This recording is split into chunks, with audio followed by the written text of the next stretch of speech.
இந்த இடம்லாம் பார்த்தா எல்லாம் காஞ்சு போச்சு. போன வாரம் ஒரு நல்ல மழை பெஞ்சிச்சு. இந்த இடம்லாம் பாருங்கள் திரும்ப அப்படி பசுமையாக மாறிக்கிட்டு இருக்கு. அல்லேலூயா. நம்முடைய வாழ்க்கை ஒருவேளை வறட்சியாக காணப்படலாம், வனாந்தரமாக காணப்படலாம்.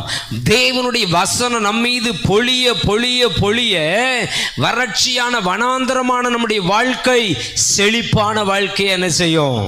மாறும். ஆமென். அல்லேலூயா. நம்ம மேல என்ன பொழியணும்?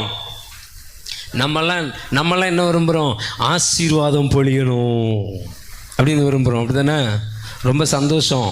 நீங்கள் ஆசீர்வாதம் உங்கள் மேலே பொழியணும்னா அதுக்கு முன்னாடி என்ன பொழிஞ்சிடணும்?